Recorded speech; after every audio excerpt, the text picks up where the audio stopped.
Pursuant to Chapter 2 of the Acts of 2023, as amended on March 28, 2025, this meeting will be conducted in person and as a courtesy via remote means in accordance with applicable law. Please note that while an option for remote attendance and/or participation is being provided, the meeting hearing will not be suspended or terminated if there are tech problems unless required by law. Viewers can visit the localscene.media/Duxbury, formerly pac-tv, to watch a video replay of this meeting on Duxbury YouTube. Welcome. So this is the kickoff for all of our budgets for next town meeting. And Mary is going to be carrying the parade here tonight. So Like most nights, pardon me? like both nights. Like most nights, exactly right. No minutes to approve, so no announcements, I don't believe. Everybody, Yes, I have an announcement. oh, you have an announcement? Thank you, Yes, if I Fran. What may. would your announcement be? And two, well, already. I obviously struggle a lot with ClearGov, so I reached out to ClearGov and asked for some tutorial. And a nice gentleman named Doug Stoltz, I think his name is what? Shantz. Shunt has offered to provide some training, and ironically, I was doing it for myself, which he's willing to do one-on-ones. JR popped an email out that said, hey, can I get a little help with this? And I said, bingo. I called him. I connected with him, and then Kathleen jumped in. And I thought at that point that we were in the full cycle email, that everybody was getting the same information, but I hadn't heard from anybody else. So I popped an email out this afternoon, inviting anybody else if they want to sit in. What he's offering is tomorrow morning from 10 to 10:30.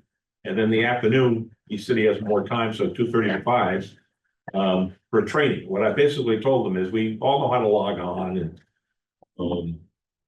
but what some of us struggle with, and I was referring to JR and myself at the time, not necessarily the rest of you, is the reporting, being able to go in and find one budget and collapse it, shrink it, whatever you call the terminology in the software program, so I can just print out a budget or two, because I'm going to go meet with the department head. And he said, fine, not a problem. And then we talked a little bit about, like Kathleen mentioned, that there was some upgrades to the software, and he said he would go over those as well. And I also suggested that maybe he could talk a little bit about the dashboard and just when we look at stuff, where are we going when we go in? So he's going to call me. I'm going to call him tomorrow morning at 8:30 because I wasn't sure what the general consensus was of the people here, if they would like to participate. And if they do they want the morning or the afternoon? And if we have enough people and they somewhat morning and somewhat afternoon, he'll do both. It's not a problem because it's only a half an hour in the morning. So I think the afternoon session might be a little bit more useful to everybody. But I was going to talk to him at 8:30. He'll give me a link. I would pass the link on to everybody. Telling you when to log on, and then just do it remotely from home. You just log on to click on the link, and he'll bring you up and he'll start teaching. That's what we hopefully will be helpful and we can learn something. Is he doing a Zoom, is it Zoom or Zoom link? He didn't say, he was going to send a link. That's all he said. Okay, it is a Zoom link. Okay, so we're looking at Doug and he's looking at us for, okay. So I was gonna take the 10 o'clock because. Fine, I'm gonna do, Betsy showed me how to find the worksheet, so I got that far and I was gonna, well, maybe we don't know more direction here. well, I'll probably sit in on both. Okay, At least certainly the morning one for half an hour, the afternoon as long as I feel it's useful. So I will tell them that we'd like both sessions, and there could be 2 or 3 people in each session. We'll leave it at that. Great, thanks, Brian. I'll do the afternoon session. I have an appointment with Susan Kelly at. Right, you mentioned that. Mark, I think you said afternoon. Same with me. Kathleen, I'll be at the 10 o'clock. they are. 10, then I'll see what's going on at 2. No, and you do 2:30. I may poke it on both of them just to see. Can I call you Betsy? That's my mother's name is Betty, I'll answer.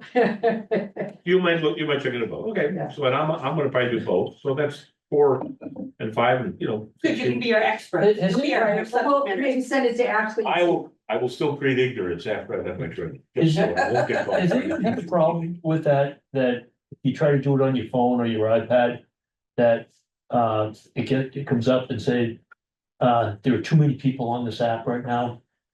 No, I haven't. I've not experienced that. Yes, No. so it doesn't happen, well, it only happens when, so I didn't know if it was an Were app. you trying that from Europe? No, I I tried. didn't try it, No. okay, okay. I would suggest, Chuck, during your training session, at the end of it, ask Doug if that's a common issue. Okay, I didn't know if it was just that you shouldn't be using it on your phone versus, you only be using it on. I don't know how you could see anything on your phone. Yeah, I know, well, Yeah, that's the problem with the phone, it's It's just too small. way too small. yeah, right. But if that's the case, I haven't even tried it on my phone, Yeah, but you okay. could raise it with Doug at the end of the All right. training. I have done it on my iPad any number of times, but it's still, you still lose a lot of I've screen. done it on my phone, I do everything on my phone, I book The my device doesn't matter. airline tickets. on Yeah, I my wouldn't phone. think so, but I didn't know if there was, one was an app and one, and it was. Yeah, different on that's the- like a desktop kind of a thing Yeah, or, right, yeah. or a Yeah, mobile. it just may not be optimized for mobile All right, use. okay. Yeah, okay, beautiful. That was what, that was. That was a very good announcement. Oh, one other thing, while I've got the floor, if you There don't you mind, go, just a please. quick, Al, Vinnie Walsh and I, are the audit committee. Oh, very And we good. had the pleasure of meeting with Mary earlier in the week. With this, of several of the department people here in town and the auditors, and it went very well. And, we'll have a report that'll come out. Once I type the minutes and Vinnie does his report, there will be a report that will be submitted to the finance committee, the select board and the school committee as required by the charter. The charge we were given in the town meeting. So do But it we went have, very do well. you have to go to all three entities or you can Which just? we're supposed to present to three, they can decide whether they want us to come in, but we're gonna give them a report, and if they want us to come in and talk, we'll be happy to. Well, either that or we can just, if you're going to do it, A joint session, well, we're gonna do it here just to invite them if they would, that would be when you're going to be doing it and they can show up or not show up or post or not post and leave it them as opposed to making you go to three different places. That's kind of a lot. So, yeah. we'll thank just- you, Yeah, that'd be great, but I think that'd be a lot better. we're good. Fair enough, Yes, sir. All right, cool. Ta-da. All right, Mayor, you got the floor. Right. So before I get started, does everybody have a packet? Yes. Okay, so we're gonna, the items in the packet are listed in the order that they were listed on the agenda for tonight's meeting. I will be presenting the majority of the department budgets that are listed on the agenda. However, Rainey will be presenting the select board budget as well as legal services. He'll be here shortly. That being said, we are trying to go digital. However, I know that some folks have struggled with logging in and some are new to using the ClearGov product. So I will continue to burn copies of the budget. Very sheets quick question. Is that packet online? online. No, no, there there's were one right there. handouts. Handouts? Yeah. Right here? Yes. All right, thanks. But to segue nicely into friends announcements, I'm going to use ClearGov here tonight, and I'm going to call it up on the screen so that folks who watch the recording can follow along. And hopefully, as you see me navigate through ClearGov a little bit, the training tomorrow will become much more useful and reinforce some of the things that we talk about. And if you guys learn any tips and tricks, let me know. The interface is a little, the dashboard. No, if we learn any tricks, we're keeping it. Ah, keeping them a secret. Okay, so I'm gonna go ahead and share my screen. Let me just get everything out of the way here so I can see. Did you go directly to a worksheet? I did. Okay, let me do that. All right, I will start at the beginning. So when you log into ClearGov, you land on a dashboard that Right. typically looks like this. You may not see all of the items that I see because you don't have access to everything. But when we talk about the town's budget, we're talking about the operational budgeting module. Mhm. And my mouse is jumping like that. So on the left-hand nav pane, there's the capital budgeting module and then the operational budgeting module. Right. When you click the operating budget module, it will list out for you. And again, you may not see some of the ones that are closed and archived, but you should certainly see the 5A budget and the 5B budget listed here. You're on the dashboard. tab, not the worksheet, right? Nope, I went from the dashboard to operational budgeting. Under my dashboard. If you want to just follow along up here, that'd be great. I got it. Okay, thank you. All right, so, before I start to click and navigate into them, let me just reiterate what the difference is between the two. The 5A budget is the primary operating budget for fiscal 27, where all department heads are going in and entering their primary requests for funding to operate their departments in FY 27. The 5B budget includes only incremental or additional requests beyond the 5A budget, which would ultimately be the basis for us to determine whether we're going to pursue an override and what's going to be contained in there. So for departments that are making requests for additional funding beyond the 5A, you'll see just those amounts in 5B. What that means is that the majority of the lines in 5B are going to be zero. Does that make sense? Yep. Perfect. So I'm going to go ahead and click the 5A budget. It brings me to a dashboard and you can see the titles here so that you know that you're on the 5A budget. I always have two instances of the application open at the same time because I am toggling often between 5A and 5B. I'm going to go back to the 5A. And this shows you our three budgeted funds. The town only has three budgeted funds, the general fund, the water enterprise, and the rock enterprise. What we're focusing on here tonight is the general fund budget. So in order to see the line item details of the general fund budget, you need to click the tab here called Worksheet. And then you should see what you will see now is that these descriptions down here, I'm gonna try to use, oh, maybe that's why. I'm covering my mouse pad. Is that better? My mouse is just laggy up here. I'll try it this way. You'll now see that alongside to the left-hand side of the general fund, water fund, and rock, there's now a chevron that allows you to expand and contract the detail below that fund. So what I just did is I clicked the chevron for general fund and it expanded to the next level of detail in the budget, which is our groupings of accounts. These groupings of accounts are set under the Uniform Municipal Accounting System.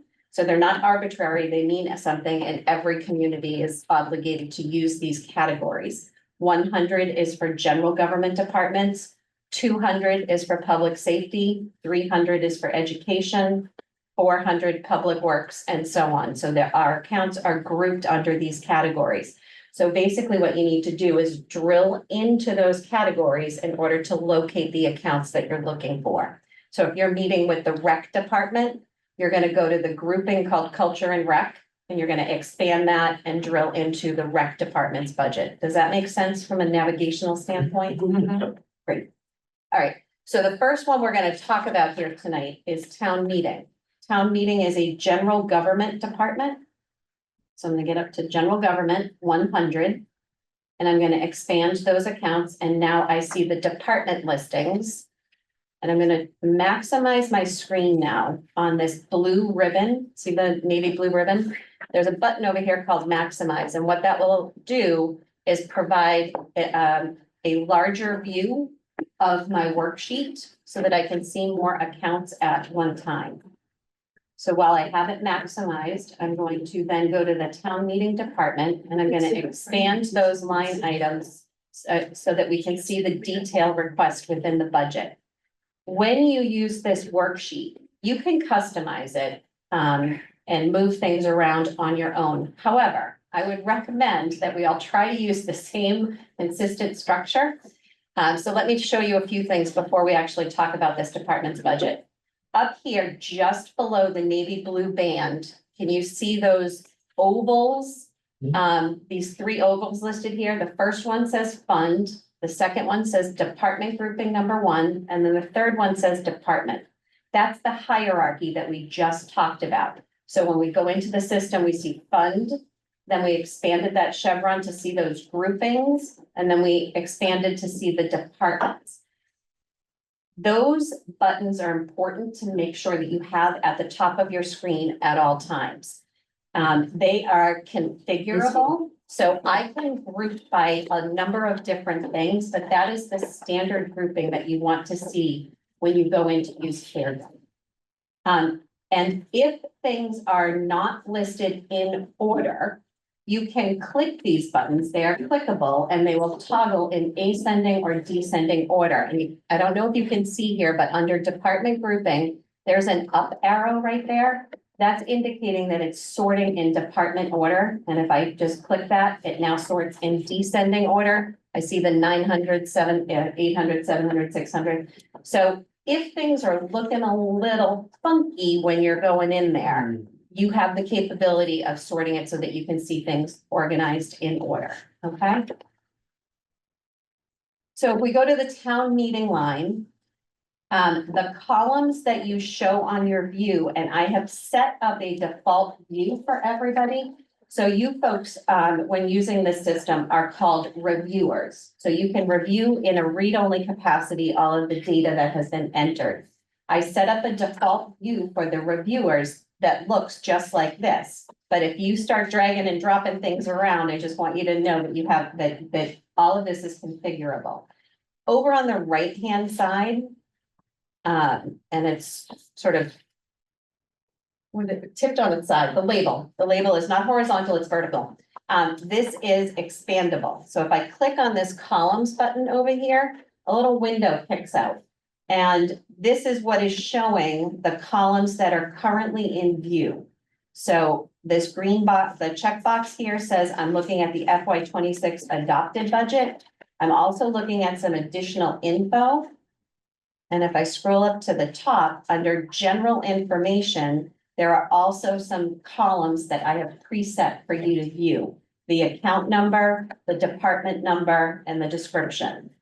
So those columns are what control what you see on the screen.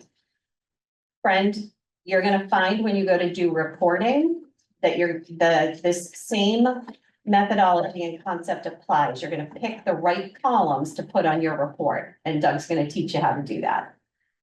So when you see this tomorrow, it should not be hopefully a foreign concept.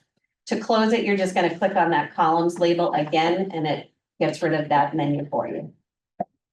So far, so good? Okay, so when you look at the worksheet, the columns that are highlighted in yellow are the FY 27 budgetary amounts that are being entered by the departments. The amounts to the left of that for FY 26 adopted budget, those amounts are read only. There are several iterations of the FY 26 data set that are currently stored in ClearGov. So what you want to make sure you do when you're looking at your view is make sure you're choosing the column that is called FY 26 adopted budget. That is our final budget, and I think we talked about this before. We had the, what that includes is the budget voted at town meeting, plus Article 4 applied to that budget, plus the supplemental appropriations that we voted at the June special town meeting. All of that together has been added into the FY 26 adopted budget. So that's key. All right, so let's talk about the actual town meeting budget itself.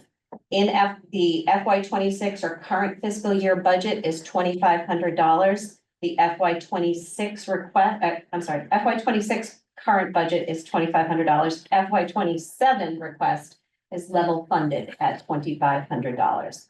That includes $2,200 for printing and $300 for advertising. Does everybody see that? Yep. Perfect. All right. And I'm assuming that's just one meeting that doesn't include any funds for a special. That is correct. So if a special did rear its ugly head. Then we would be coming to the finance committee for a reserve fund transfer. Okay, thank you. Okay. Now, and I think you are all aware, this only includes the materials, the administrative materials. This does not include the cost of running town meeting. So the cost of running town meeting is in the town clerk's budget. The clickers. Exactly, the clickers, the And the police people. detail, Yeah. the registrars, all of those folks. Okay, so the budget that we just saw up on the screen here in ClearGov is page number 1 in your packet. Any questions? Okay, great, It's straightforward. excellent. All right, page number 2 is the selectmen's budget. Do you want to do that now or do you want me to keep going? No, I don't want to jump in. Okay, go for it. So I'm gonna collapse this and I'm gonna call up the select board budget. So you're, hopefully you all have it in front of you, running through the 5A budget. Under the salaries and wages line, you'll see that we continue with the layoff that occurred in our department. The elected officials' compensation has stayed the same. The chair receives $2,000 and then all of the members receive $1,500. And then dropping down to training and education, that's also level funded. In fact, every single line in here is level funded. All the way down. So with that, we'll jump over to the 5B budget. The 5B budget includes an additional $50,000 in the salaries and wages, Mhm. right? Isn't it? Mhm. Yep. $50,000 to bring back the one position that we lost in our office. We're severely hobbled. The board now meets every other week, or as needed. It's very challenging space, I can tell you that. This is just Nancy and I. And the other inclusion that we've added is, if you look under other professional and technical services, an additional $25,000. Last year, we had thought about including an engineering line. But I'll give you an example. This could be for engineering for small projects that have a need, or perhaps hiring and this is a living example, hiring a historical consultant. Right now, the town's looking at hiring a historical consultant to help with the Powder Point Bridge. And the way we're funding that is through donations. That's gonna cost actually $25,000. So things come up during the course of the year, that small projects come up that we need to be able to fund, and rather than hit the finance committee's reserve fund for it, we thought it'd be more appropriate to have it here. Would this be in lieu of any kind of contracting services we might have had in the past, or that didn't Yes. exist? Okay, so this is Beyond making that. sure that there is a fund for those kinds of Yep. projects without having to come back. So I see a note that says added funding to support any unforeseen engineering services. Is that correct? Yeah, that could What be does it. that mean? Simply. We don't have a town engineer, and we do often have projects that do require some degree of engineering services. If not that, then like I said, the perfect example I've got is Do we right now. have anybody retained to reach out to if that? No, we have a couple of engineers that we use on a regular So basis, but give me a nobody, hypothetical, if you had to reach out, what do you do? Where do you go? we would, well, because they're not, so engineers and attorneys are not subject to procurement, we can actually call them up directly and So get a where quote. would you go? Depends on the issue.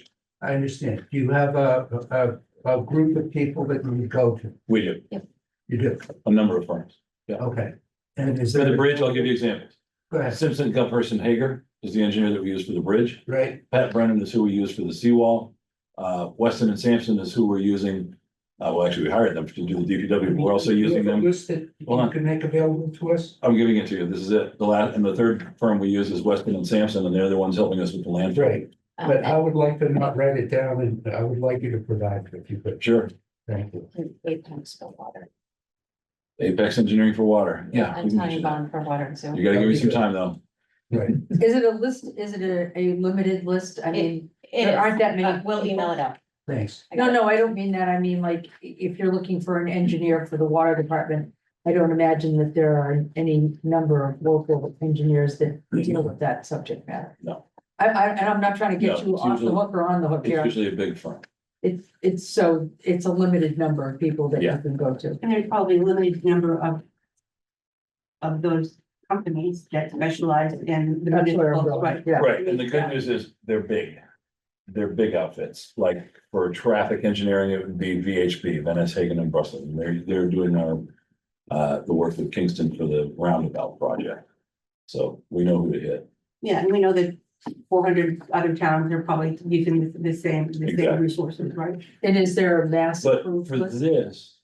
this line item, the project would have to be much smaller. For instance, if we had Let me think, if we had a situation where we wanted to do a grant for, I don't know, culvert work or something like that, we could put the grant together ourselves or with the assistance of an engineer. A small firm could draft whatever plans are needed. I'm thinking Pat Brennan. He falls neatly into that niche. He also does big projects such as the seawall, but we use him a lot for smaller things like culvert and catch basin work, things like that. Would that be an additional to the DPW? Engineering activities, is it specialized So or? this is the purpose of this line here under the town manager's budget is to provide the flexibility that we find ourselves in all the time where something comes up, right? We're a large community. We run a complex operation and different things come up that we just can't always anticipate. So putting it under the town manager budget just allows Randy some flexibility. Yeah, I had a Move back. perfect example of another one this Well, morning. that's procurement. as Had a well. conversation about looking at turf fields and if we wanted to do anything there and would require some kind of a preliminary study. Well, I could call an engineer and say, hey, can you draft up a scope for me? Scope of service or a scope of work. Rather than have us do it, I can farm it out to somebody for, $5,000-6,000 and they can put the whole scope together for us. It's much more efficient use of time. And it's the time factor too, where you can have something that's available for you. Because right now, I'll give you another example, the PowerPoint Bridge. There's an interest of the advisory committee to the PowerPoint Bridge to hire a historic preservation consultant. One of the members drafted the scope and then sent it over to me, but I've got to do what's called the front end and the back end. I've got to make sure that it's all legally compliant, do the advertising, do all of the certifications that go with it, draft the contract, and put that all together. Altogether, that's gonna take me 2 or 3 days, in addition to whatever else I'm doing during the course of those days. That's a real living example, and that's what I've been doing this week. But if I could just, flip the switch, call somebody and say, hey, can you whip this up for me? Sure, no problem. That happens all the time. And it might be somebody in municipal services looking for the same. They can come to me and since the town chief procurement officer, hey, I need help with putting this scope of work together. Sure, call so-and-so, and they can put it up for us. I have a question on the $50,000 to bring that person back. Yeah. Can you just give me an example of what's not getting done as a result of not having that person? I've met with some of the other people in the town hall Yeah. and I know. It's not just a matter of people stuff. working like crazy. Crazy. Things aren't getting done, it's just that it's a much slower pace. Yeah. The board prior to July 1 was meeting on a weekly basis. We can't keep up with that. Mhm. It's too much for Nancy and I. For instance, we had a meeting on Monday and we had to get ready for another meeting this coming Monday. Mhm. It doesn't give us much time to do anything else because not only do we just post the agendas, but then we have to make sure we've coordinated all the efforts for everybody that's on it, make sure all the supplemental and backup material is ready for the agenda. In addition to whatever else we're doing, of course, during the course of that week. Nancy was meeting with our insurance company, meeting with our risk casualty people. I've been doing 100 other things. I have to sit through a day's worth of negotiations. Mary and I are in the midst of budget meetings. It just takes time to do all that. Yeah. That was also the reason that we had to close to the public on Fridays, to just try and catch our breath. So it's, like I said, it's not so much that things aren't getting done, it's just at a much slower pace. Betsy. I have met with Rainey and Nancy to try to go over their budgets, these Mhm. budgets sort of, well, the ones pertaining to Rainey, legal office. These budgets we're discussing, and I was there for maybe 45 minutes to an hour, and I don't know how many times we were interrupted. We couldn't really finish a thought about a thing because Nancy got called out because somebody was at the counter.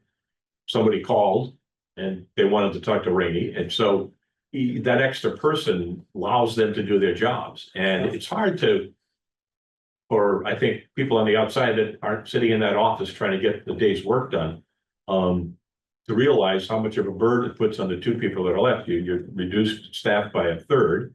And so the burden just gets moved to those two people and it's hard to get your job done. And at that point, you start to lose efficiency.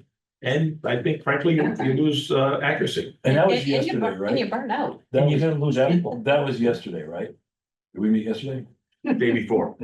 Was it 2 days ago? I believe you. I don't know. What is today? Tell them what happened when we tried to meet for about 45 minutes, you and I met. What happened? It was chaos. And so, and to your point, imagine if of those two people you witnessed doing that, imagine if one of them was out sick.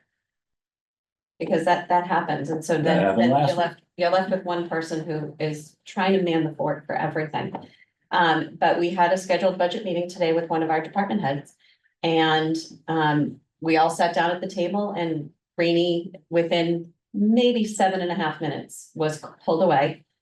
Because he and Nancy are running, running point on trying to get the meeting for Monday organized and posted.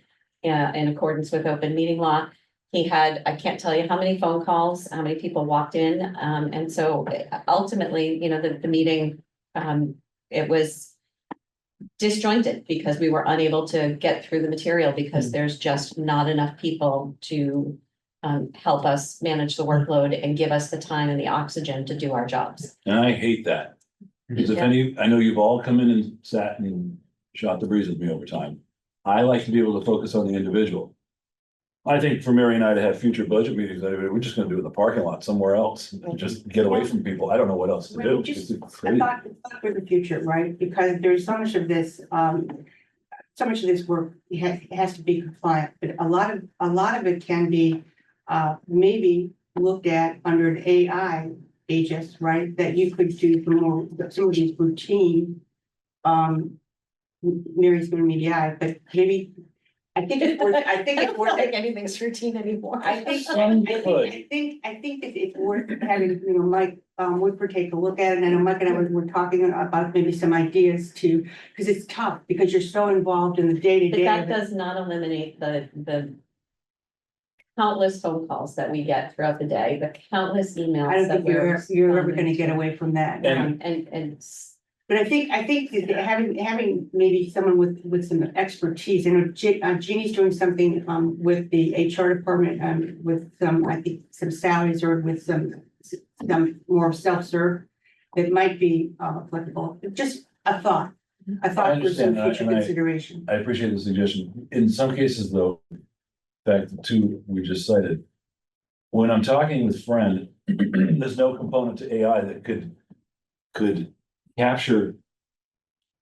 Not just what it is we're talking about, but the way we're talking about it. No, I'm not talking about those kinds of Okay. discussions, not at all. Because There are there's a- some things you have to have depth the there that- intellectual capital. Yeah, because there's a depth there that you Right. can't grab. This is routine, Yeah, scheduling meetings, doing things that might be, again, it's just, I don't wanna get hung up on it. yeah. Because it is controversial, but I think that there may be some opportunities to lift some of those repetitive.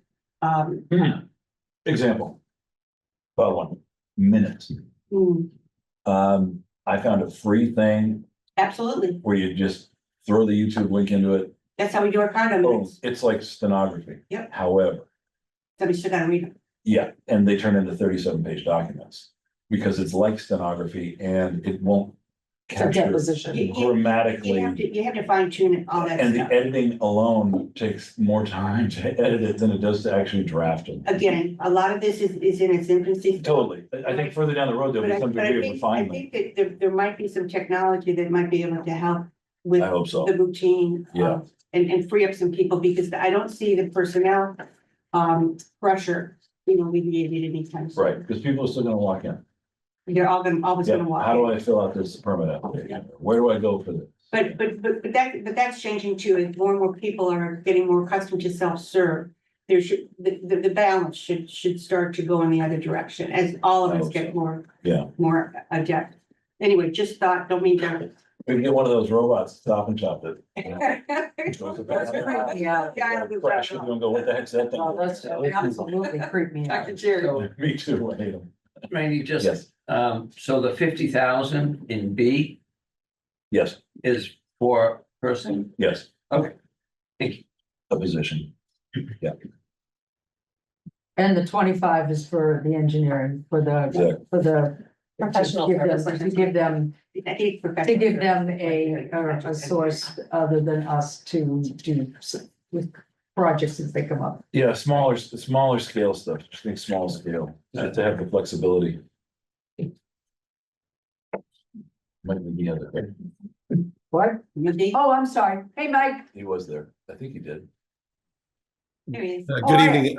Good. I just wanted, from my own view here, I think the 50,000 for the admin is necessary, but I almost wonder if Rainey needs more help. I mean, what I've seen with, especially with all these major projects going on and all the demands that the community puts on him and the time he takes with individuals, he's at way more than capacity.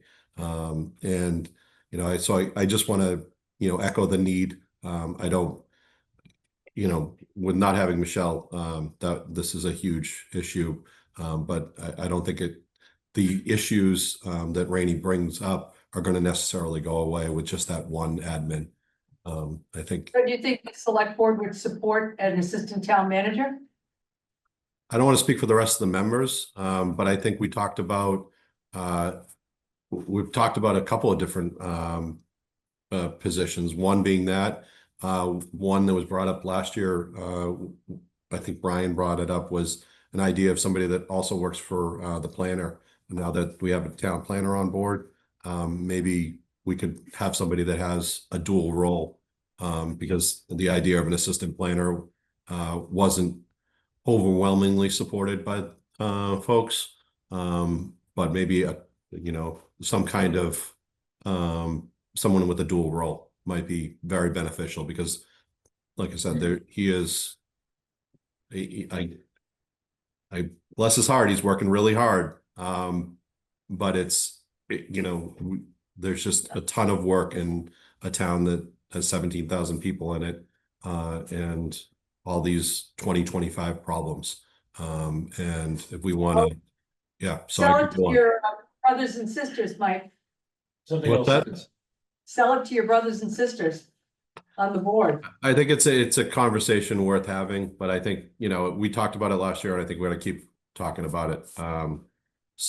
But let's start with this and. Yep. Two other things I'll mention. One, and it doesn't have to do with this, but it's similarly related. In the DPW, you'll hear that they've gone through an office reconfiguration, and there's a strong argument to be made for an assistant DPW/town engineer. It makes tremendous sense, but I'm not here to pitch that. But what I will tell you is this, and this is a fact. What was it, 4 years ago or 5 years ago, the board increased by 66% and the staff did not increase with it. In fact, last year, we reduced the staff by 33%. The load demand has not diminished. It has done nothing but increase. And that is not a commentary on whether 3 is better than 5 or 5 is better than 3, but that's just a real fact. With a 66% increase to the membership and then fewer staff to handle, it's tough. Yeah. It is tough. I hear you. And I think any new position is going to have to be cost justified, right? Yeah. And I mean, I personally think an assistant town manager or something of, however, whatever you call it, or whatever, is something that you could cost justify, that, the value that would be coming with it, you could say you're saving the town an equal amount, if not more. Some of these other positions might be harder to justify, but whatever. The good news is, knock on wood, I don't get sick. Or go on vacation, or Yeah. go to the Only time I've ever doctor, been out or, was a few yeah. years ago. Well, Right. the object is not to also burn out the town manager. That'd be nice. So let's, yeah. I'll think to consider. yeah, okay. Do you want to keep going? Next one is the finance committee budget. Department one.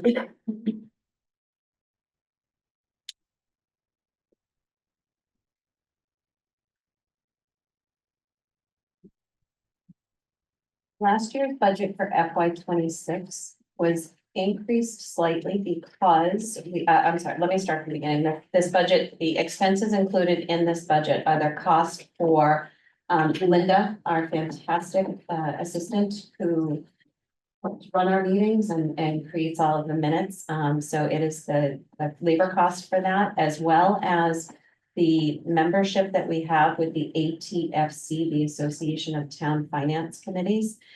Last year, we increased the salary line because we added a number of additional meetings. If you all remember, we had those meetings downstairs in the Ellison room.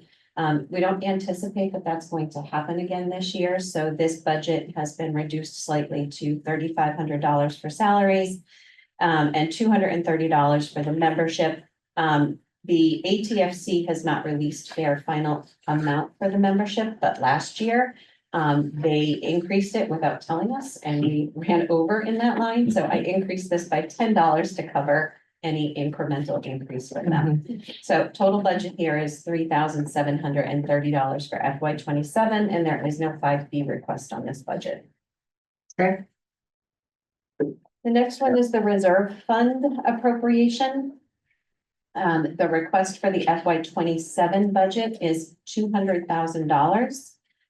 If you remember, in FY 24 and 25, the town had appropriated $180,000. If you look at your sheet, you can see the actuals that were utilized for the reserve fund for 24 and 25. In FY 26, in order to help balance the budget for FY 26, that reserve was reduced down to $150,000. And we are going to try to figure out a way to make that work. However, unforeseen things happen all the time, and you know that we come to you. We've already had one reserve fund request processed for this fiscal year, as you are, if you remember from the meeting a couple of weeks ago. So for the FY 27 budget, I'm recommending that we set the appropriation at $200,000. Any questions on that?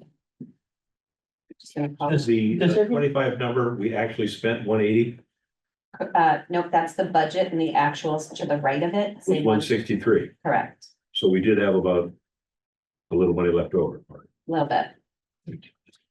But things are happening, breaking more frequently, and prices are increasing. Does everyone, has everyone already put their budgets into No. 5A? Okay, They're not final. Right. We're still working our way through with some of the departments. Right. Okay, any questions? It's a common process question, Mary. And the reason I was inundating you with all my, what I was doing with my meeting calendar. So we're now in as reviewers, so I think there was something about you were gonna send us an invite, but that's, I already did. okay. I sent out 2 invitations, one for the 5A budget and one for the 5B budget. Okay, Everybody else got them? but that's Oh. buried deep in the heart of Okay. the Outlook box. But as reviewers, we're gonna see this constantly changing until we start approving and getting things more settled. So things will be changing, but so with the departments that you are assigned to, their budgets will be done by the time you meet with them, and you're gonna sit down and go over the budget that they have entered into ClearGov. If any changes result as a byproduct of your conversation, then they may go in and make a modification after the fact. Okay, so But more fully answer Chuck's question is, have all of our departments finished entering all of their budgets and this is stable right now? And the answer is no. I was just curious if the 5A budget, what kind of percentage that you're rolling up? I know, everybody is waiting on that. We're not there yet. okay, Okay, all right, the next one we're gonna look at is PEG Access, which is Department 156. That is a general government department. I'm gonna call it up here because there's some attachments. And I want to show you some additional features for ClearGov.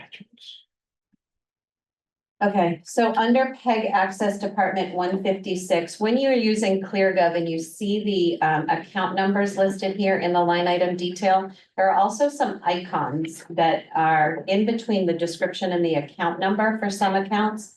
Those icons indicate whether the department head has included a supporting attachment for you to review, or whether there is a note that they've typed into that line item that they'd like you to see. Oh, that's much better that it's that on this side. Yeah. Yeah. So, Wheel to the right. however, if you can see, I'm hovering over it and it's not a clickable link. This is an indicator to let you know that it exists. So what you need to do is use the scroll bar and And go scroll all the way to the over to the right. Okay. That is the additional info for each account.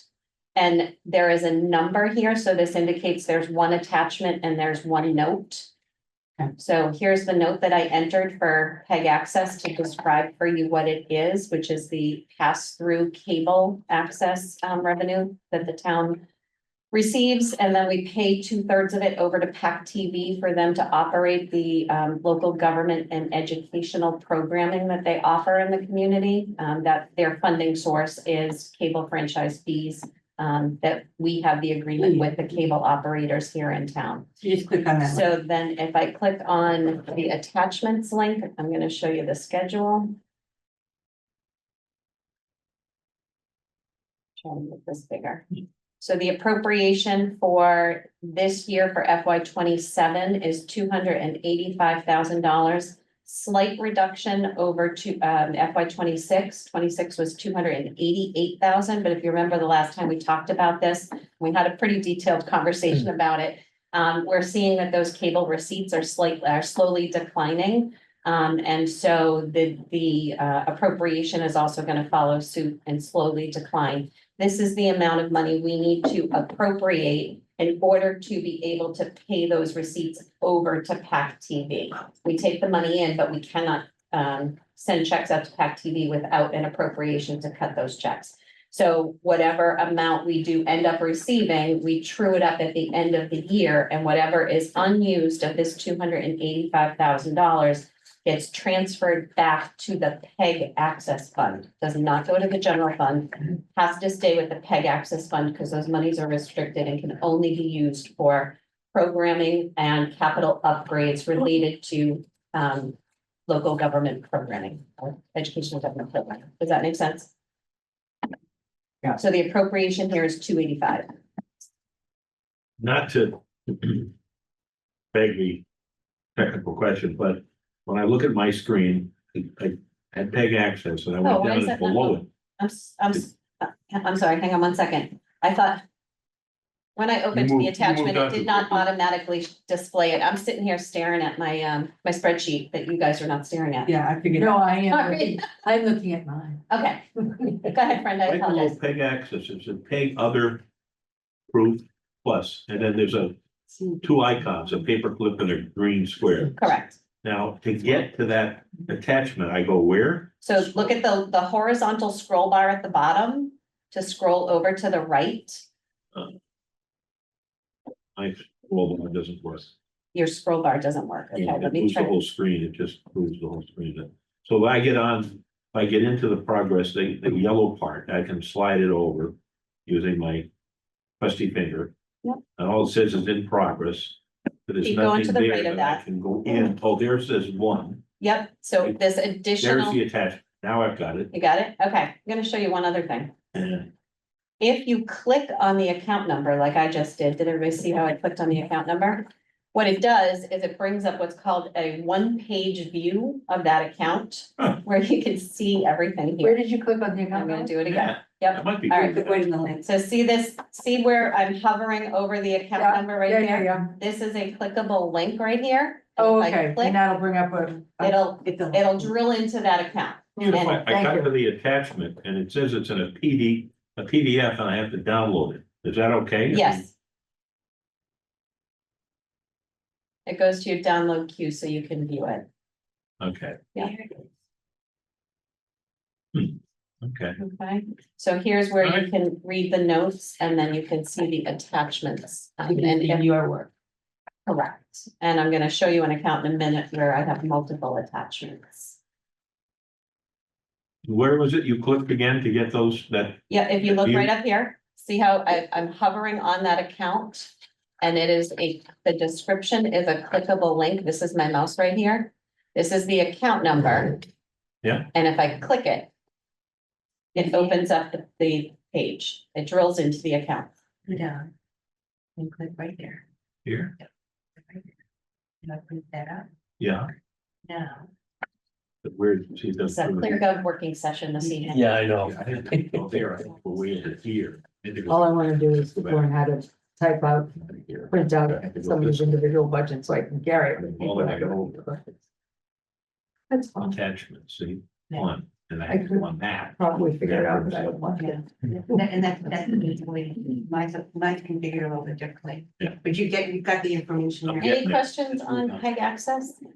No, let's try to, All right, next one is moderator, Department 114. We all know that the moderator's salary has been set at $40 since forever, and we are not proposing any modifications.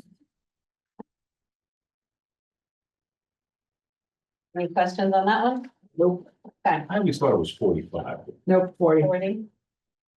Girl Scouts on. Okay, next one is legal services, Department 151, so you should be on page 7 of your packet. I'll give you that one. Yep, as you can see, FY 25, we spent 196,000.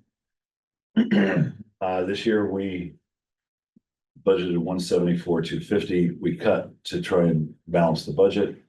I'm How's really, that working out for you? well, nervously, it's October, so 1/4 of the way through the year.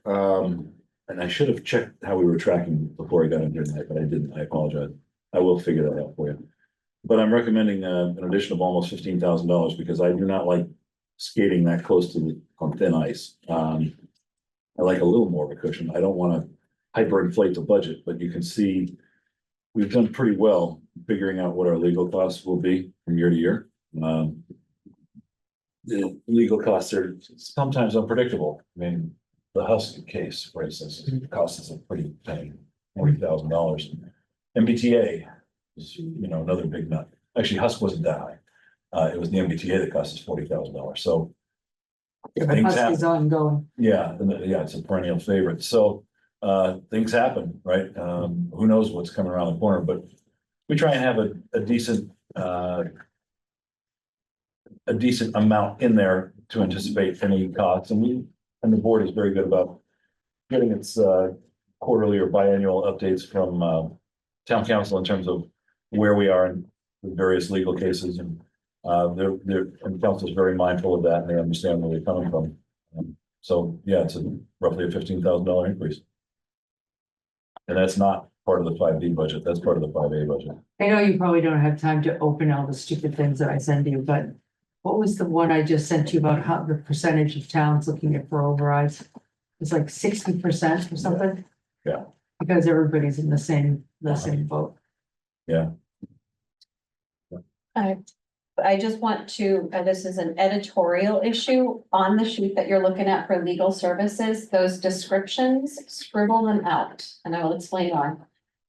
When we use ClearGov and we roll it from one year to the next, I have the option of rolling last year's notes forward to the new year. And I chose yes, because I was attempting to help the department heads not have a typing exercise. However, these notes here are applicable to last year's budget, not to this year's budget. And I've just gone in and updated the notes on those line items here in ClearGov. So the printout is showing old notes, stale information. Cool. Okay. All right, any questions on legal? No, okay, so now we're gonna go to, I think the next one's retirement. 9/11 is under, Transfers out. nope. Nope. It is under other shared costs. 900 is transferred out. That is 999. Hang on one second, let me get there. So what are we looking for? What number? Yeah. No, hang on a second, guys. Okay. You're looking, can you see my screen? Yep. You're looking for the item here. Other shared costs. Oh, yeah, got it. What's the number? There is no number. It's called other shared Got costs. it, thank you. It's right. Got it. Yeah, got it. All right, so Department 911 is contributory. If you remember, Department 909 is set to 0. Because that was eliminated with last year's budget. You no longer have that obligation. For contributory retirement, you'll see that we have the attachment and the note icon. I'm going to drill into this account view, and you'll see that I have added 4 attachments relative to retirement. So this assessment is for the Plymouth County Retirement System. So all of our employees who are pension eligible and enrolled in the Plymouth County Retirement System. The town has an annual assessment that we are levied from Plymouth County. This does not include our teachers. Our teachers are part of the Mass Teachers Retirement System. Although there are some employees in the school department that, There are definitely employees in Yeah. the school department that are not eligible for Mass teachers, so that's why I said all employees who are eligible for Plymouth Right. County are included in here, and they go across all of our departments in the organization. So we receive an appropriation letter, we get a biannual assessment that is, it's ultimately issued from Plymouth County, but Plymouth County calculates our assessment, they then go to PERAC collects it, improves it. And then we are delightfully invoiced for our contribution to the retirement system. If I can blow this up a little bit, I'm gonna show you the way it works. Every community gets this letter and it gives you 2 years worth of assessments at a time. And the reason that it does that is because every community and retirement system is obligated to do a biannual actuarial valuation. And so when that biannual valuation is done, they calculate the next 2 years worth of assessments. And then 2 years later, they do another valuation and calculate the next 2 years of assessments. There are 4 numbers that are listed for every community, and that is because if a community pays in advance on July 1st for the new fiscal year, we have the opportunity of taking advantage of an almost 2% discount on the assessment for the pension system. The sooner they receive the proceeds, the faster they're able to invest them and generate returns on our assets. For communities who may have cash flow problems, they can choose to take the annual assessment and they can pay it in other increments. For us, we always take advantage of the discount and we pay our assessment on July 1st. So we always budget for the reduced assessment when it comes to retirement.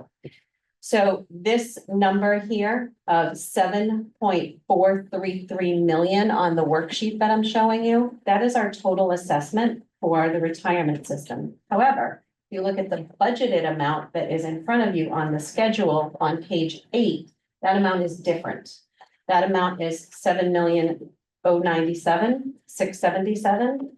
And the reason is that this 7.4 million includes employees who are in all 3 of our budgeted funds, the general fund, the water fund, and the rock enterprise. So this cost is allocated to those 3 entities, and the amount that you're seeing here tonight is the general funds portion of the retirement assessment. So with that being said, if I go back to ClearGov, so I'm going to close that. Is everybody comfortable reading this schedule here? Okay. On ClearGov, let me flip over. I have included, as I said, several different attachments. That first one we were just looking at was the appropriation letter. I then included my schedule showing you the calculation and allocation. So there's historical information here. This shows you the amount of the discount. It's just under 2%, varies from between 1.86 to 1.9%. And this is the total appropriation or the total assessment for the town of Duxbury. And down here in this section is the allocation across the 3 budgeted funds. So that's where you see the 7.097 million. Everybody's comfortable with that? Okay. Then I've also included for you the valuation report, the latest valuation report, and I just jumped to the page that shows Duxbury's profile. Because one of the questions we always get is how many people are in the retirement system. And here you can see right here, we are covering 354 active employees, and this is as of the last valuation. So the last set of demographic data that we supplied to the actuary included 354 pension eligible active employees, 146 inactive, so 290 retirees receiving pensions, and for a total of 790 participants in the plan. And then lastly, I included close that. Then I also included a one-page profile of the Plymouth County retirement system. I put on the wrong one. Hang on a second. I'm looking for my one pager. Got the blue wheel of death here. Let's try it this way.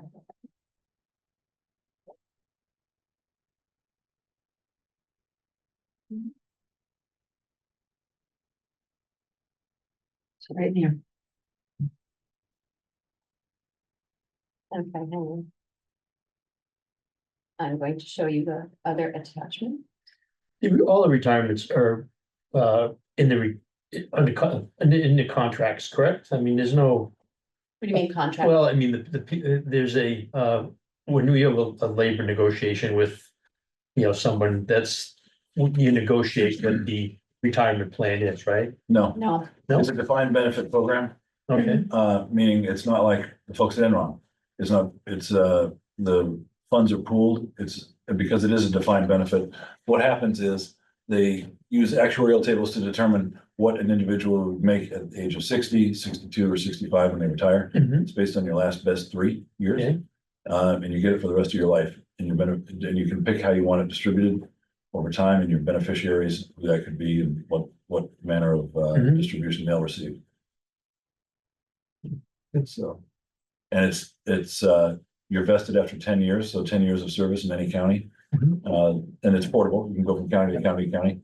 That's how you become vested.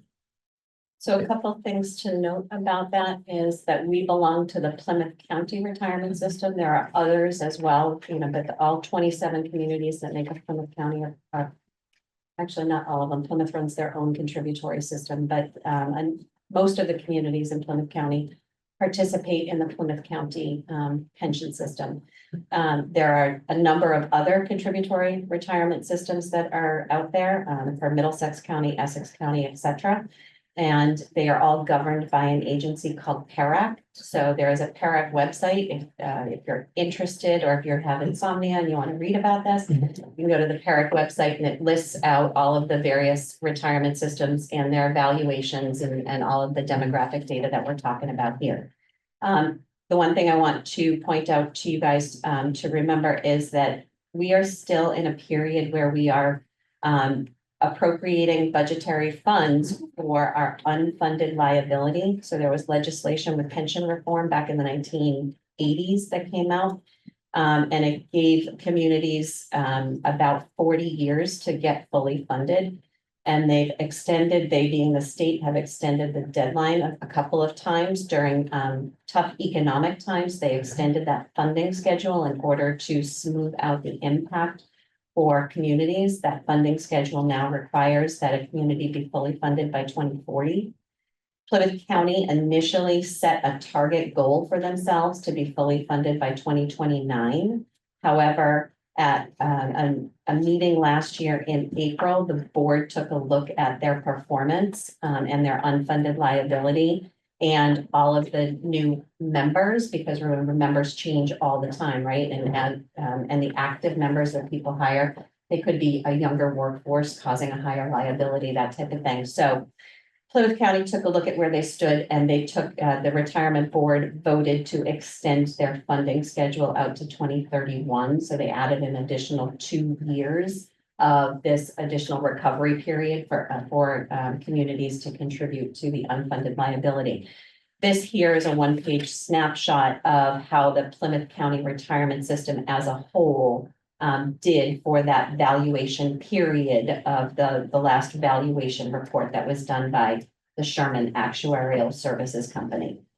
So all of the communities that participate in here, you can see the 2024 rate of return, as well as the funded ratio of 67.5% and their targeted fully funded date of 2031.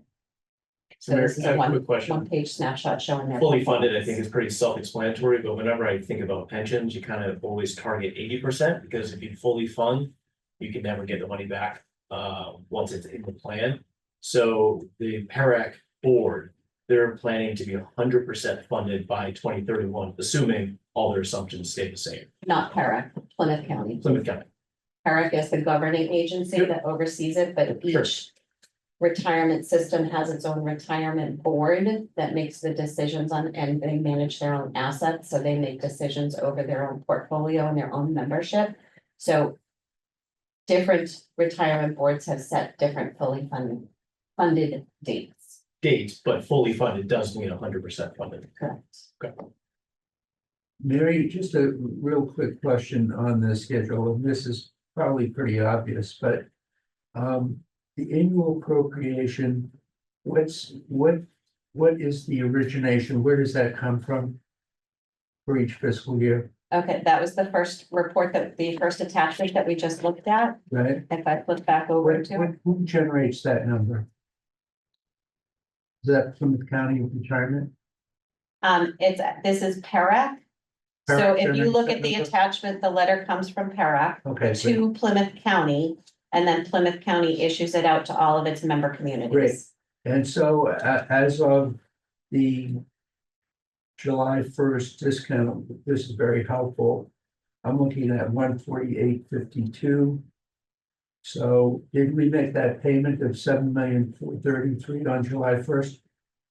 Did we make it? Yeah. Yes, we did. Okay. Yes. And then help me with step 2, because I just need to be refreshed on that. Use pension reserve to offset budget. Oh, Trust fund balance as of 6/30 XXX. let me show you what he's looking at. There is a trust fund balance as of 2025 and what happens in 2026 and 2027. That's under step 2 of your. Yeah, I just didn't fill that in yet, Al. Okay. Oh, wait, yeah, well, I won't know what That's not the, a problem. I can't fill it in, right? So that, so what, What do we need to do that? let me answer how Sure. this is working, if I may. So what he's talking about is this section here shaded in gray. Right, And what I'm showing for you is the ending balance of the trust fund as of June 30 for that fiscal year. Right. We're currently in FY 26, so we haven't finished the fiscal year, so there's no way for me to know the balance until we get there. So because we have set aside, the town has set aside in a trust fund monies that are used on an annual basis to offset the impact of this pension assessment. So when we put together the budget and we look at our revenue sources, one of the line items that we use to fund the budget is a piece of the pension reserve trust fund. And the town has, for the last several years, been using $200,000 of that trust fund in order to offset the impact. yeah, of I this. just needed to be refreshed on that, and thank you very much. You got it. But remember, isn't that the money in, money out? Nope, we have not contributed to the pension trust fund since I've been here 2 years. Okay. So you guys, prior to me getting here, or whatever the cycle or schedule was, money was set aside. It's kind of like the, I hate to use this term, but everybody is familiar with the stabilization fund, right? So this is monies set aside like the stabilization fund, but they can only be used for pension purposes. Okay, thank you. Mary, do you have when they moved the date from 29 to 31? The forward projections, do you have a sense, do you remember how much those declined by? When they added 2 more years on? I don't, not off the top of my head, no.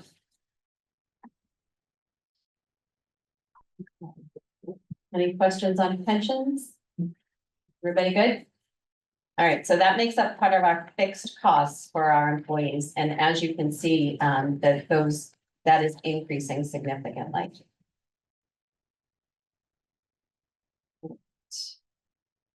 Close all these. Was that UGG? I mean.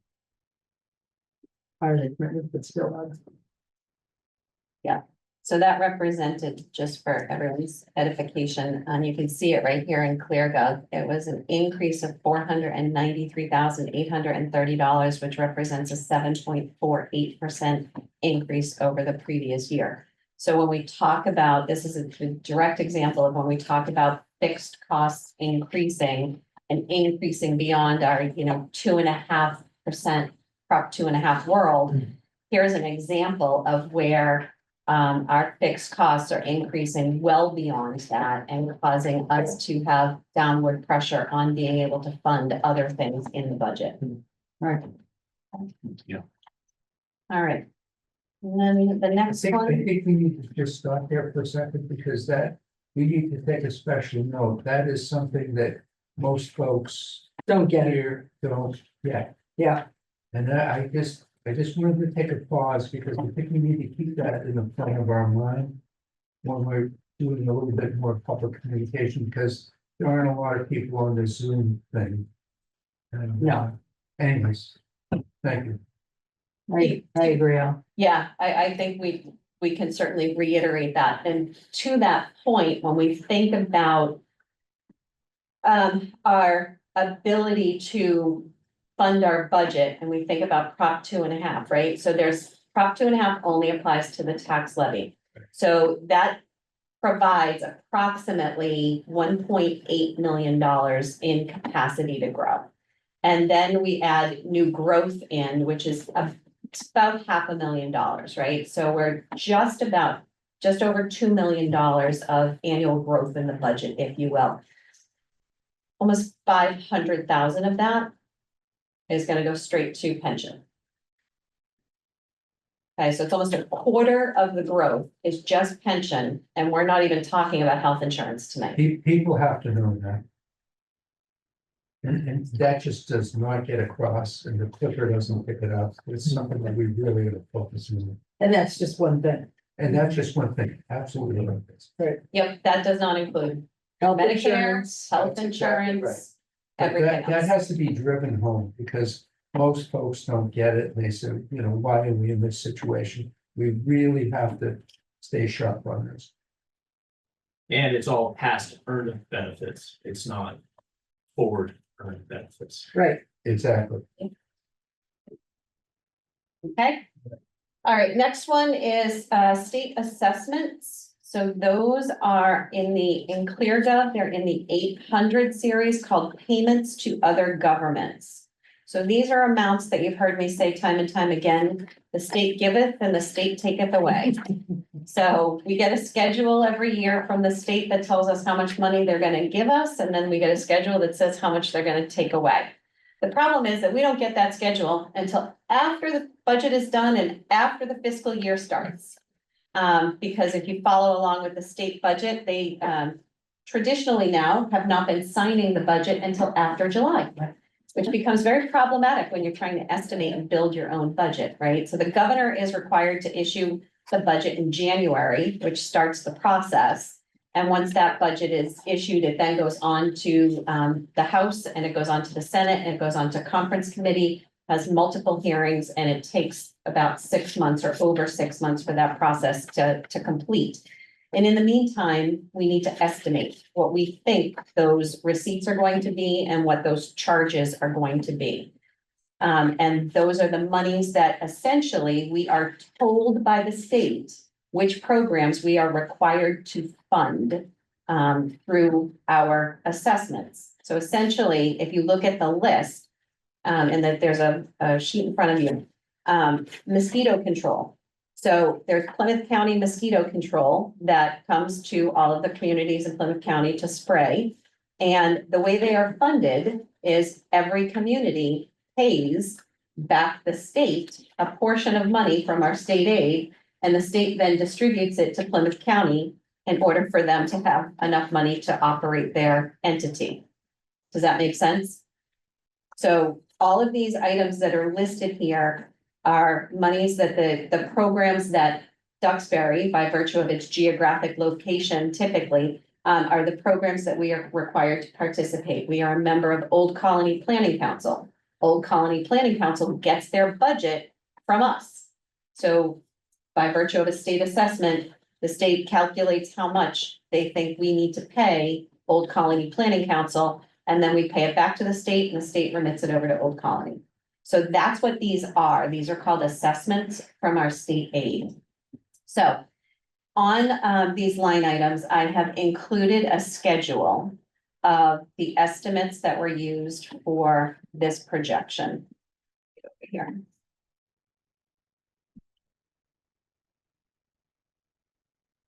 And I included the attachment on all of the lines. It's the same attachment. So regardless of which line you're looking at, I was trying to make it easier that you'd see the attachment right there. There we go. Okay. Let's do that.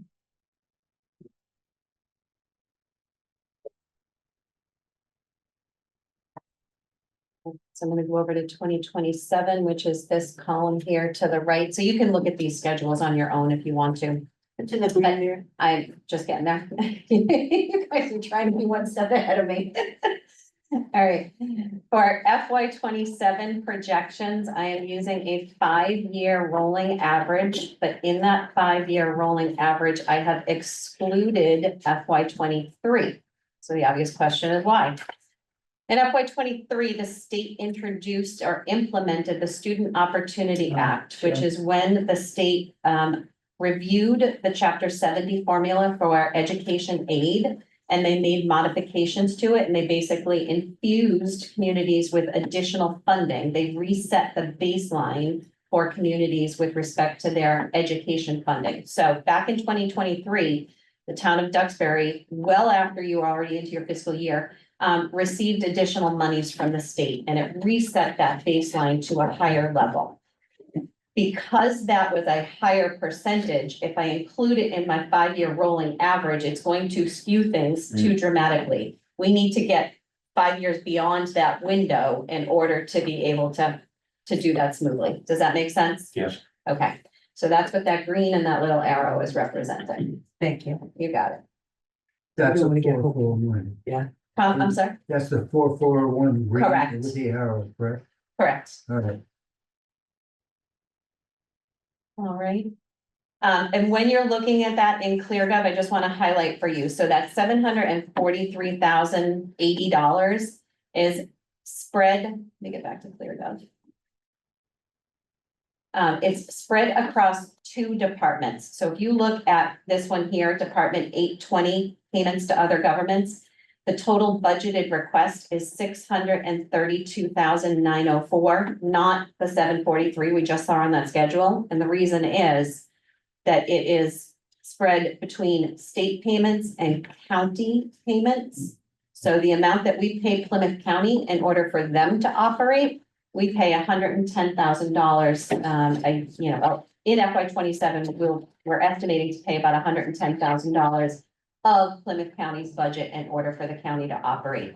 So the sum total of those 2 departments, if you will, make up our state aid assessments. Does that make sense? Then there's the 4.41%. You lost me there a little. Okay. Now, are you talking about the county tax of 110, 177? Yes. That's a net If out you, because it's paid elsewhere? no, if, all I'm saying is for trying to reconcile my schedule here, this sheet. Right? With ClearGov, Oh, you're gonna look in 2 lines to add those together. The Gotcha. line called state payments and the line called county payments. gotcha. That's why it's Just a state and county assessments. Yes, Fine. just a little roadmap to translate the printed sheet to ClearGov. Thank you. You got it. Okay, any questions on that? All right, so then the last item that we had on the agenda is OPEB, and OPEB is actually not in ClearGov because it is not a line item in our budget. It is typically an article at town meeting. Let me go over to.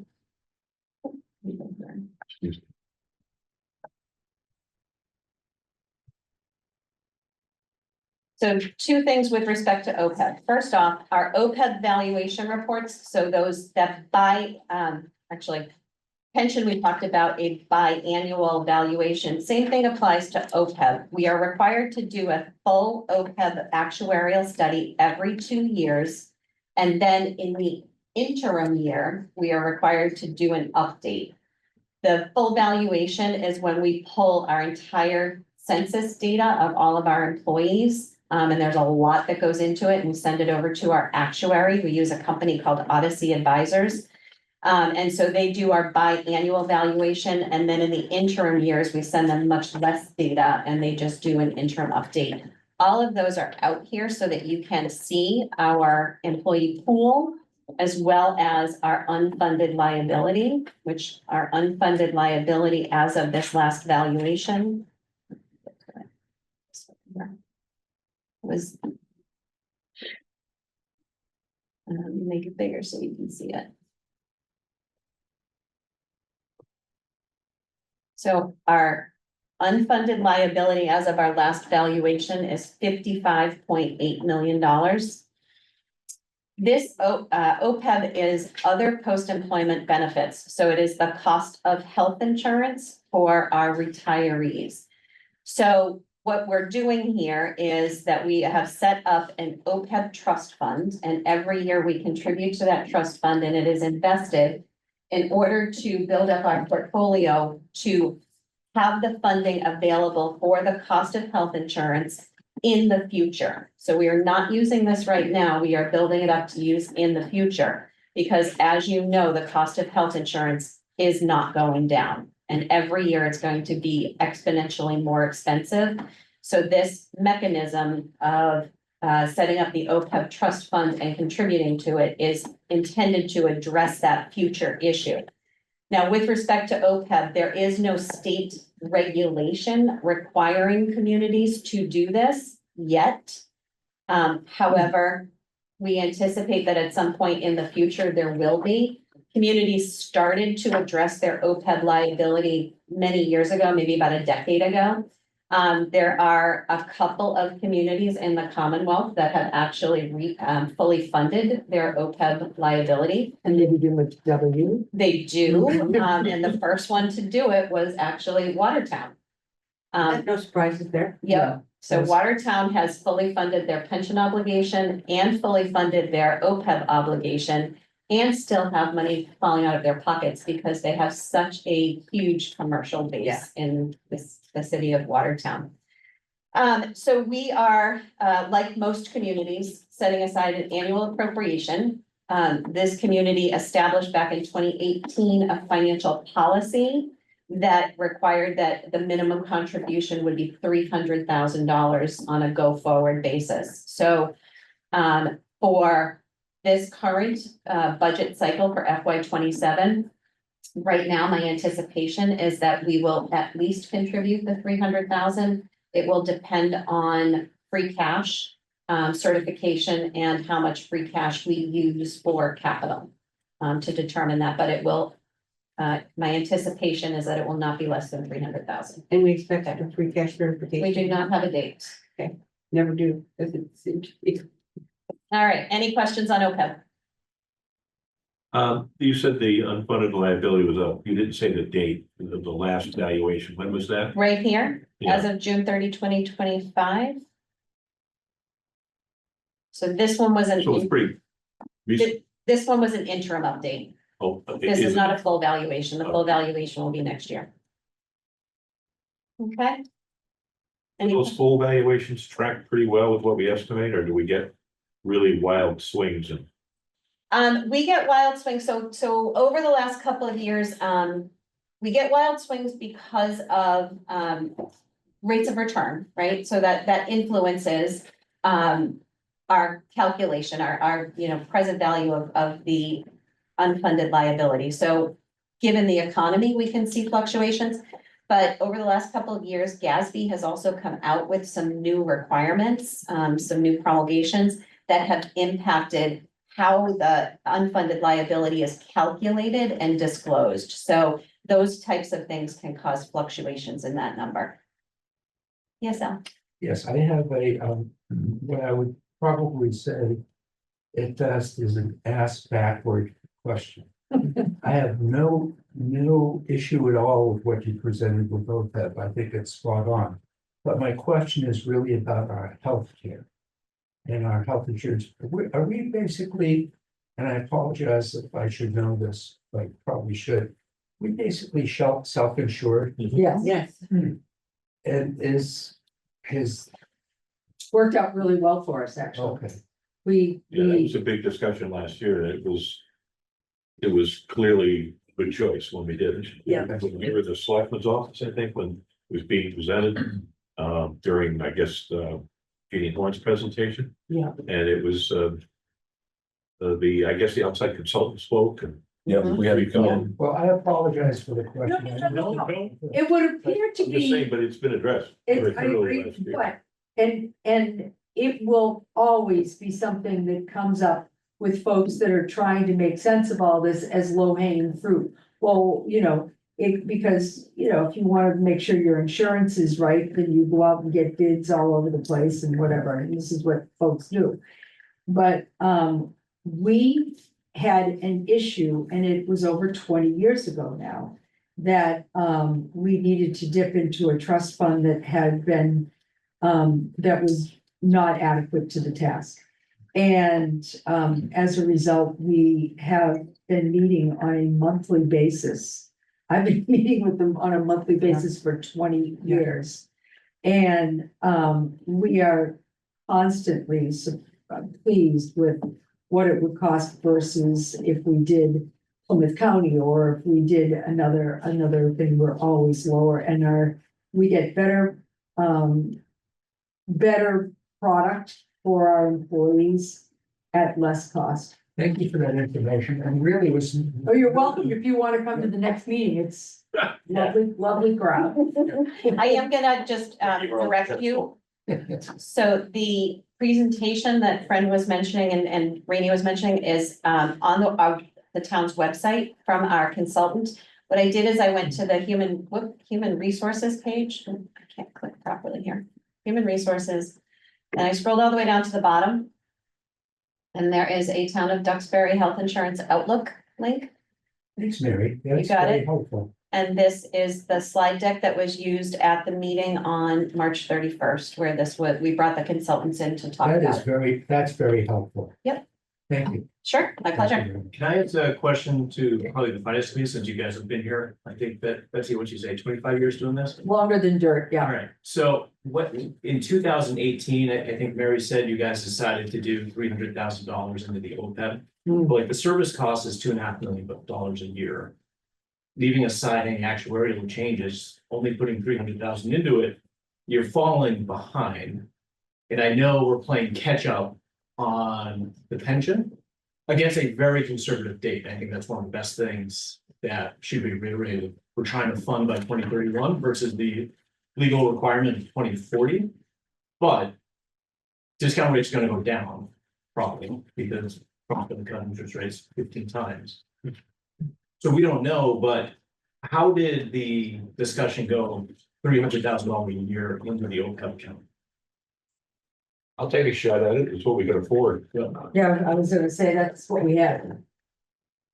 We don't And I have a mean, lot of I wish it was- but we it was would go broke trickier trying to that- beat it. But also and Mary can discuss this with a lot more knowledge than me, but as far as the pension, once that contribution is made, then our annual contribution will decline significantly. And that, is not in a guideline, but certainly that is an appropriate source of funds to then catch up with the other obligations. Mary, did I say anything that made your hair curl? No. No, okay. So, yeah. Oh, Grace. You had posed some questions about OPEB. Did you get any answers to that here tonight that helped you? No, this has all been great. Mary's been a tremendous help. One of my biggest questions was how do they calculate the discount rate, because that determines all liabilities. But I think again, the parent account managing the 2031 target is a very conservative for the pensioners. Yeah. And it's great for them. And hopefully the quicker we can get to that funded status to attack this. That's the idea. That's the idea. Yep. No, it's what we got. Yes. And there have been bigger contributions when free cash, if there was a windfall perhaps in the free cash. We got some settlement or whatever that more funds were dedicated to it, but One doesn't anticipate that in the near future. No, we do not. And that, which kind of great segue. Mary, do you have any comments on the shutdown and impacts to us or? The shutdown of the federal government. Yeah. We do not rely on federal funds for supporting our general fund operating budget.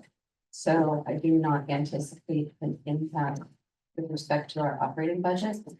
We do receive some federal grants, Rock receives a couple of cops grants and the police department do. But I actually received an email from the federal government this morning or yesterday that said that although the office, if you have questions and try to call the office, there will be nobody there Nobody's to home. respond. However, you should continue for the foreseeable future operating as if your grant is available and submit your reimbursement requests and also submit your payment drawdowns. So the communication that is being issued to us directly from the federal government is right now business as usual with respect to our grants. I But just won't fill them until they get back. correct.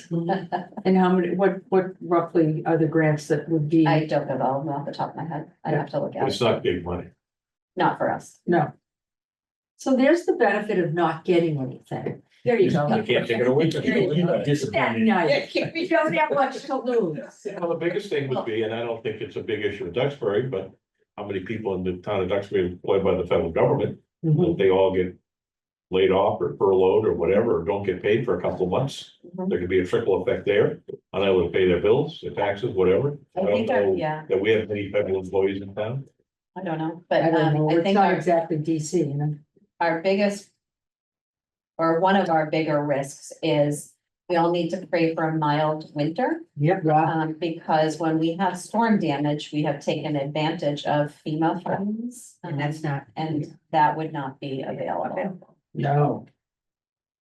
It would not. So Well, let's but do they'll our still be in happy the fund. dance for a nice warm winter. Yeah. No storm. All right, so the only other last thing that I just want to go over real quick is to make sure we're all on the same page. On the town's website, under Finance Committee, Yeah. that meeting schedule, so I have emailed this out to everybody, that the current meeting schedule is listed on, oh, I'm not sharing my screen here, I'm doing it again.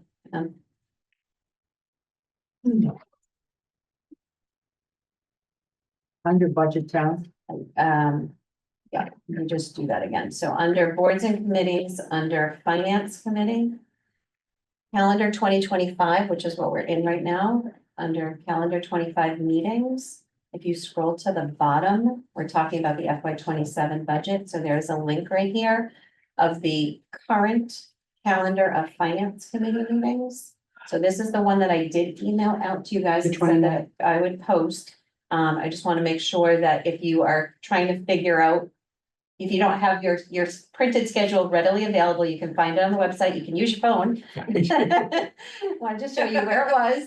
And I'm drawing your attention because I want to make sure there are no more changes to it. It is very challenging navigating schedules of this body along with all of our department heads. No, we're fine. I'm reading this, there are nothing scheduled to be presented on the next Tuesday. That is correct. And We're so planning to meet next Tuesday. No. I don't think, I mean, unless there is something that Chair is said no. burning in all your hearts, if we haven't got a budget to present. I'm okay with not meeting. I do have a question on, so I've been meeting with some of the people at town hall, and some of them are putting together PowerPoint presentations for this, and some of them, so I met with one of the department today that wasn't planning on doing that, and I said his budget actually called for something less than what he had last year, so it was a decrease. I know exactly what you're talking Yeah, about. so, and there's only like 5 things on there. I said, Yep. I don't think you really have to put It does together. not. You know. So You'll put up the budgets on the screen from ClearGov. I'm going to qualify that. If I'm here, I will. I'm not going to be at all of your meetings. I have scheduling conflicts myself. Sure. However, with respect to the department heads, at the beginning of the process, we had the conversation about to slide or not to slide and create a slide deck. And the department heads were given the freedom to determine whether they were going to put together a slide deck or not. Some of the budgets are pretty small. Yeah. And we just went through, 9 of them tonight, and I did not use slides, right? Right. But each of those are department budgets on its own. So there are some department heads who will not have a slide Yeah. deck because their budgets are pretty simple. I know you're talking about the assessor's budget. Yeah, but- But there's another one that you met that is putting together a slide deck, and some of them are doing it because they're bigger, they're more complicated, they have a message they want to communicate, or they're asking for something in 5B and want to communicate that information to. So that makes sense to me, but the 5A ones, I don't think you need a separate slide for postage. Or that, some of those things, so. I think I want to just kind of direct them just to keep it as simple as possible. If you need to present something for 5B, that's, I think, more important than wasting your time putting together a slide deck for. Well, they do, I mean, it would be in ClearGov, the whole thing broken out anyway. Right, so with respect to those slide decks too, the department heads are working on them. I've been talking with lots of department Okay. heads who are actively working on, Yeah. fine tuning their slides. When it's finished, what I did last year is I published every one of those slide decks on the finance Okay. committee's webpage. Right. What I am hoping or expecting to have happen is, you saw the attachments feature here tonight in ClearGov. When the department heads are done, they can add that as an attachment to like the first line of their budget so that you have access to see it. However, we have to remember that sometimes some departments are making changes right up until the last minute before they get here. So the attachment may not be available the night they meet with you. So next Thursday, we have, the assessors, he wanted to know how his was gonna be put up on the screen. It would be ClearGov. It'll be cleared up, okay, and if you're not here, I will be here, when is it, next Thursday? next Thursday, I will be here next Thursday. okay. Yep. So I just want Yeah, to those are my be able to, departments. I told him I'd get back to him, Oh, I'll talk to him tomorrow, don't worry about it, yeah, okay. no worries. So back to Tuesday, we don't have any budgets to be presented on Tuesday. My sense is that people, although we love to see each other, Let's we could be sure. good with not seeing each other then. You make it. What, Teddy? Yeah, I was just getting back to the question I had that I had posed too early, I'm sorry. which was. Where are we, big picture, in the hole for how we're gonna finish this year, fiscal year? Too early to tell. Isn't it? I thought we already talked about that. It's I think too early. The department heads, as I said, are still putting their information into ClearGov for us to understand what the full 5A budget looks like, so I can't give you an estimate right now. No, not, I'd like to know, we talked about before the special, we added 600,000 roughly. In the special, if it was approved. Which, from my understanding, pushed us to about $1 million in the hole. These were all So- estimates, so So Yeah. if I may, Yeah. I'm sorry, I don't mean to. No, no, but no. So we had that meeting a couple of weeks ago at the school department where we went through the revenue forecast. And Ted, you weren't there, so you didn't have the benefit of hearing the conversation, but the short answer is that the revenue estimates have been adjusted since that happened. So those numbers are no longer valid. Fine. It's just too early to tell. And we're only a quarter into the new year. Okay, all right. anything else? Motion to adjourn, Madam Chair? Second. All those in favor? Aye. Aye.